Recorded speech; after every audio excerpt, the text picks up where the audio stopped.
అదే RTV app వార్తల్ని క్షణాల్లో చదివే అవకాశం ఉంటుంది. ఒక న్యూస్ పేపర్, ఒక టెలివిజన్ ఛానల్ మీ చేతుల్లో ఎప్పుడూ ఉంటాయి. జనసేన పార్టీ కార్యాలయం ప్రారంభించడానికి నిందేలకు వచ్చారు పృథ్వీరాజ్. ఆయన పృథ్వీరాజ్ అని అలియాస్ 30 years ఇండస్ట్రీ అంటేనే ప్రతి ఒక్కరు గుర్తుపడతారు. అయితే మనతో మాట్లాడడానికి ఆయన ఉన్నారు. సార్ చెప్పండి, ఎందుకు ఆ వైసీపీ వదిలి జనసేన జాయిన్ అయిపోయింది 2020లో తెగతింపులు అయిపోయినాయి. కాపురం ఇడిపోయాం, విడాకులు ఇచ్చేసాం, బయటకు వచ్చేసాం. 2024 కొత్త సంవత్సరంలో అధికారికంగా జనసేన కండవ కప్పుకున్నాం, ప్రజాక్షేత్రంలోకి ముందుకు వచ్చాం. ఫస్ట్ మేము నంద్యాల వెళ్ళాం, రెండోది మా తమ్ముడు హర్షద్ గారి కోసం మేము ఇక్కడికి రావడం జరిగింది. సో ఏంటంటే మా తమ్ముళ్ళు ఎంతమంది ఉన్నారో, మా అన్నయ్యలు కానీ పెద్దవారు కానీ వీర మహిళలు కానీ వారందరినీ గెలిపించుకోవడం, ఎవరికి సీటు వచ్చినా వారందరినీ గెలిపించడం కోసం మా వంతు మా ప్రయత్నం మేము చేస్తాం. అంటే ఎందుకోసం అని మహిళా మంత్రి రోజా, డైమండ్ రాణి, తైతక్కల రోజా అని ఎందుకు ఈ కామెంట్స్ ఇస్తాం? ఎందుకు ఈ కామెంట్స్ అంటే మీకు తెలియదా? మీరు తిరుపతి కదా, ఆర్టీవీ తిరుపతి, చాలామంది విలేకరులు మాకే ఫోన్ చేశారు. ఇప్పుడు మనం కరెక్టేనండి, సరే ఒక మహిళని మనం మాట్లాడకూడదు, ఆవిడ మీద వ్యక్తిగతంగా దాడి సత్యనారాయణ గారు అనుకుంటా, ఆయన తెలుగుదేశంలో ప్లానింగ్ కమిషన్ చైర్మన్గా ఉన్నప్పుడు ఆయన ఏదో మాట్లాడినారు. ఒక మహిళగా అలాంటి మాటలు మాట్లాడకూడదని పార్టీలకు అతీతంగా ఒక మానవతావాదిగా మనం ఖండిద్దాం. కానీ మన భాష ఏంటి, మనం వాడిన భాష ఏంటి?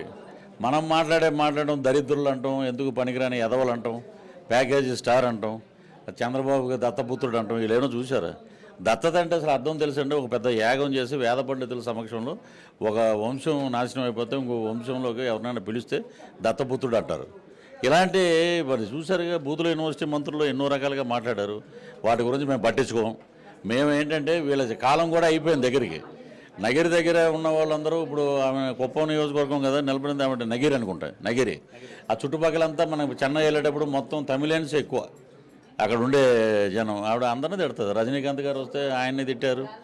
ఎవరు వచ్చినా ఆవిడ నోటికి ఒక టార్గెట్ పెట్టుకుంది, మనం బూతులు మాడితే అన్నకళ్ళల్లో ఆనందం చూడాలి. కాబట్టి ఎవడెలా పోయినా పర్వాలేదు, దానికి చర్మగీతం అయిపోయింది, దగ్గరికి అయిపోయింది. ఇంకేంటి అది ఏముంటుందండి, ఎక్స్పైర్ అయిపోయిన ట్యాబ్లెట్ లాగా. అంటే పవన్ కళ్యాణ్ 30 years రాజకీయాల్లో ఉండాలి, మొత్తం నా భవిష్యత్తు రాజకీయం కోసం నేను పోటీ చేస్తున్నానని చెప్పారు. కానీ సింగిల్గా పోటీ చేసేటువంటి పరిస్థితి ఎందుకు సాహసం చేయలేకపోతున్నారు? ఇప్పుడు సింగిల్గా పోటీ చేసినా మా సింహం సింగిల్గానే ఉంటుంది. మామూలుగా వాళ్ళు మాట్లాడంటే సింహం సింగిల్గా వస్తుందండి. ఇప్పుడు ఏంటంటే ఇది ఏంటంటే జనారణ్యం, ప్రజలు తిరిగే చోట సింహాలు అంటే లోపల దొప్పుతారు తీసుకెళ్ళి. వాళ్ళు తెలుసుకోవాలి, వాళ్ళ సింహాలతో పోల్చుకోవటం చాలా తప్పు. మనం నక్కలతో పోల్చుకుంటే కుయుక్తులు చేసేది నక్క, కాబట్టి నక్క తెలివితేటలు ఉన్నాయి వాళ్ళకి.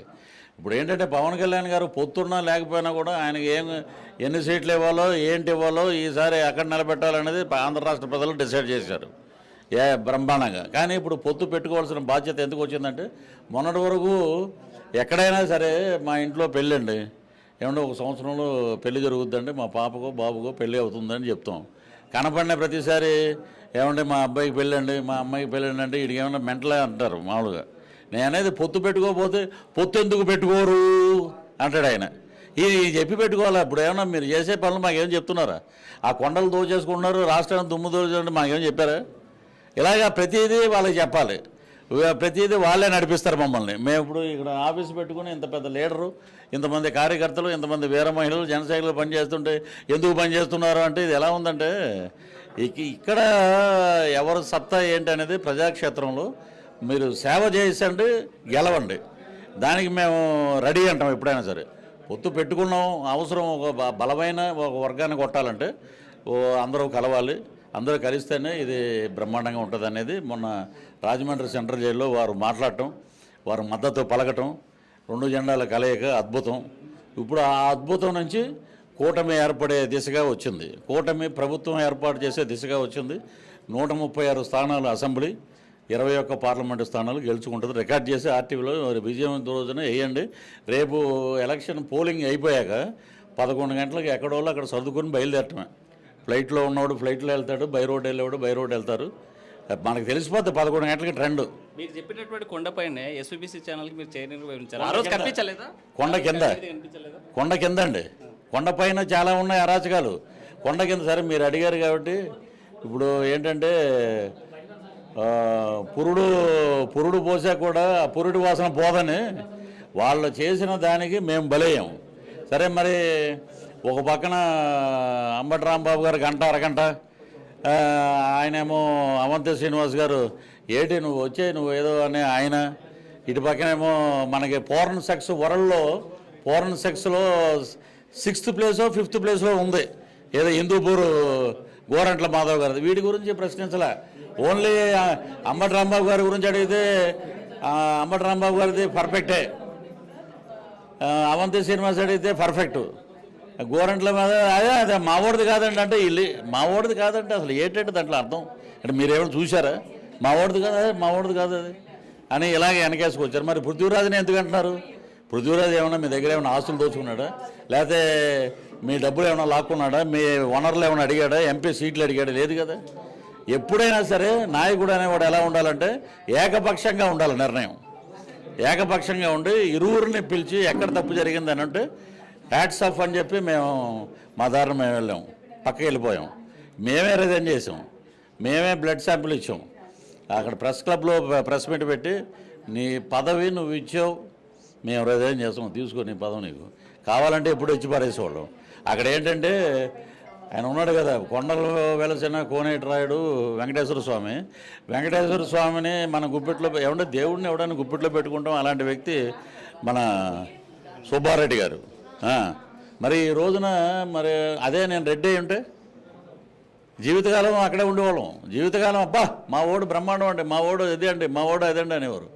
ఇది ఏంటంటే ఒక వ్యక్తి ఒక మనిషికి సపోర్ట్ ఉండాలి, ఒక కొండ అన్న ఉండాలి, కొండలంటే అన్న ఉండాలి. మాకేమీ లేవు, మా గొంతు ఉంది, మా పేద ప్రజల ఆశయాలు ముందుకు తీసుకెళ్తాం, జన సైనికులు వీర మహిళల ఆశీస్సులు ఉన్నాయి, అలాగే మేము ధైర్యంగా ముందుకెళ్తాం. అంటే ఈ రాష్ట్రంలో జగన్మోహన్ రెడ్డి ఈ ఆడపడుచులకి అన్నలాగా లేకపోతే పిల్లలకి మామూలుగా ఉంటారు అంటే కనీసం మీకు జరిగినటువంటి అన్యాయమో లేకపోతే మీకు జరిగిన కుట్ర చెప్పుకునేటువంటి ప్రయత్నం చేశారా? ఆడపడుచులకి ఏంటంటే అన్న, ఆడపడుచులు అన్న ఇంకోటి ఇవన్నీ మేమేదో సినిమాల్లో డైలాగులు చెప్పుకుంటే మరీ మేము అడుగు పెట్టినంత వరకే మేము one size step in history repeats అంటే చూసారా, మా బాలయ్య డైలాగ్ ఇప్పుడు వస్తుంది లైన్లోకి. నేను అడుగు పెట్టినంత వరకే one size step in history repeats, that is Prithviraj. ఇప్పుడు మా జనసేన అధ్యక్షులు పవన్ కళ్యాణ్ గారు వదిలిన బాణం పృథ్వీరాజు. ఇప్పుడు అవన్నీ మాట్లాడండి, మనం మాట్లాడాం, ఎలా అంటాం, ఎలా దండం పెడతాం, ఎలా అంటాం, అలా అంటాం, నెత్తిమీద చేయి పెడతాం, ముద్దులు పెడతాం చేశారు. ఒక్క అవకాశం అన్నారు, ఆ ఒక్క అవకాశం ఆంధ్ర రాష్ట్ర ప్రజలు చాలా సున్నిత మనస్కులు, తండ్రి లేనివాడే అని ఆదరించి ఒక అవకాశం ఇచ్చారు. అలాగే పవన్ కళ్యాణ్ ఏమన్నా తక్కువ? నువ్వు ఎలాగో పవన్ కళ్యాణ్ అంతేగా, ఆయనకు కూడా ఒక అవకాశం అవడానికి రెడీగా ఉన్నారు ప్రజలు. సునామీలాగా ఉంటుందంటే తీర్పు, వర్డిక్ట్ అదిరిపోద్ది 2024. పవన్ వదిలిన బాణం పృథ్వీరాజ్, జగనన్న వదిలిన బాణం ఈరోజు షర్మిల. అది తిరిగింది కదా బాణం, ఏసారి ఇలాగా తిరిగింది, కాంగ్రెస్ నుంచి వచ్చి అలా కొట్టింది. ఇప్పుడు కామన్ మ్యాన్ పీపుల్ ఏమంటున్నారు, అదేటి బాబు వాళ్ళ ఇంట్లో అన్న చెల్లెలు అంటున్నారు, అన్నని అలాగా తిడుతుంటే చెల్లెల్ని అలా బయట వాళ్ళు తిడుతుంటే ఏటి పట్టించుకోండి వాళ్ళు ఏటి, వీళ్ళేమో మహిళలకి పక్షపాత, వీళ్ళు ఎందుకు మాట్లాడతారంటే కామన్ మ్యాన్ కూడా వెళ్ళిపోయింది అది. ఇప్పుడు చెల్లెలు ఒకే హాస్పిటల్లో పుట్టింది పులివెందుల్లో, అన్న ఒకే హాస్పిటల్లో పుట్టాడు, నన్ను ఇలాంటి మాటలు మాట్లాడుతున్నారు, పేడు కుక్కలని కూడా తిడుతుంది ఆమె ఇంకా చాలా ఇదిగా మాట్లాడుతున్నారు అగ్రెసివ్గా. సో షర్మిల గారి బాణం చాలా పొదునైంది, కాంగ్రెస్ బాణం, కాంగ్రెస్కి ఎవరు లేరు, నలుగురు ఉన్నారు, చచ్చిపోయిన శవం నలుగురే మోస్తున్నారంటే నలుగురే మోయినేవ్వండి, నలుగురు మోసినా కూడా ఆ బాణం చాలా తీవ్రంగా ఉంది, అది మీకే కొడుతుంది. అది వైనాట్ 175 అంటున్నాడు జగన్, రేపు వచ్చే ఎన్నికలు ఎలా ఉండబోతున్నాయి? మొత్తం ఆయనే తీసుకోమనండి, స్టేట్లో 200 రాసుకుని మొత్తం ఆయనే తీసుకోమనండి. మీకు ఇన్సెక్యూరిటీ ఎప్పుడైతే మీకు అభద్రతాభావం ఏర్పడుతుందో ఆ రోజున ఏంటంటే మీకు కుదేలైపోద్ది, రేపొద్దున్న ఈ సీట్ ఉండదు, మళ్ళీ మనం ఇలా మాట్లాడేది ఉండదు, ఇలా దండాలు పెట్టేది ఉండదు, ముద్దులు పెట్టేది ఉండదు, బట్టలను నొక్కేది ఉండవు. రోజు కార్ డ్రైవింగ్ చేసేవాడికి ఒక 2 నెలలు వాడిని తీసుకెళ్ళి వేరే వృత్తిలో పెడితే ఆ చెయ్యి ఇలా తిరుగుతూనే ఉంటుంది. ఇంక వీళ్ళు ఏంటంటే ఒక డమ్మీ కంప్యూటర్ ఒకటి చేసుకుని దాని మీద బటన్ పెట్టుకుని నొక్కుంటూ ఉండాలి. ఫైనల్గా పవన్ వదిలిన బాణంగా మీరేం చెప్పబోతున్నారు? పవన్ వదిలిన బాణం చాలా తీక్షణమైన బాణం అండి, పృథ్వీ మిజైల్, ఎక్కడ అసలు అది ఆగలేదు. ఆ బాణం ఏంటంటే ప్రజా సమస్యల మీద పోరాడుతుంది. మా తమ్ముళ్ళు ఉన్నారు, అరషద్ లాంటి తమ్ముళ్ళు, ఇక్కడ నిలబడిన ప్రతి తమ్ముడు, ప్రతి జన సైనికుడు వెనకాలే బాణం ఉంటుంది. ప్రతి వీర మహిళలు ఇప్పుడు మాకు వీర మహిళను మా ఇంటి నుంచే. తను ఎంత అగ్రెసివ్గా పనిచేసిందో వైసీపీలో ఉన్నప్పుడు. అదే తను ఎలా పనిచేసిందంటే మీరు మీ మహిళలకి అందం, తలకు సంబంధించిన జుట్టు, ఆ జుట్టు కూడా ఆమె మొక్కిచ్చి గుండు చేయించుకుని అంత ఇది చేస్తే ఆఖరికి ఏం చేశారంటే మేమేమి వార్డు మెంబర్ కూడా కదా దాంట్లో. కానీ దుర్మార్గం, అహంకారం, మనం ఏరు దాటాక ఒకలాగా ఏరు ముందు ఒకలాగా ఉండకూడదండి. మేము శ్రీకాకుళం నుంచి శ్రీకాళహస్తి వరకు ఎడతెరపులేని అవిశ్రాంతంగా తిరిగాం. అదే ఇక్కడ జనసేన బాణం, ఇప్పుడు మా అధ్యక్షులు వదిలిన బాణం, ఆ బాణంతో మేము ఈసారి నువ్వు గెలిచినప్పుడు ఎంత, నువ్వు ఇప్పుడు ఎంత ఉంది నీ దగ్గర డబ్బు, దాన్ని బయట పెట్టు, ఇక్కడ అభివృద్ధి ఏం చేసావు నువ్వు, మేము వస్తే ఏం చేస్తాం, అదే మా నినాదం. పృథ్వీరాజ్ ఒకటే చెప్తున్నారు, పవన్ వదిలినటువంటి బాణాన్ని నేను నాకు జరిగినటువంటి అన్యాయంతో పాటు ఈ రాష్ట్రంలో జరుగుతున్నటువంటి అవినీతి అక్రమాల మీద జగన్మోహన్ రెడ్డి చేసేటువంటి ప్రజా వ్యతిరేక విధానాల మీద తప్పనిసరిగా పోరాటం కొనసాగిస్తామంటున్నారు పృథ్వీరాజ్. వీడియో జర్నలిస్ట్ చంద్రశేఖర్తో హుస్సేన్, ఆర్టీవీ కర్నూలు. మరిన్ని వీడియోస్ కోసం ఛానల్ ని సబ్స్క్రైబ్ చేయండి, లేటెస్ట్ అప్డేట్స్ కోసం వాట్సాప్ ఛానల్ ని ఫాలో చేయండి అండ్ లింక్ డిస్క్రిప్షన్ లో ఉంది.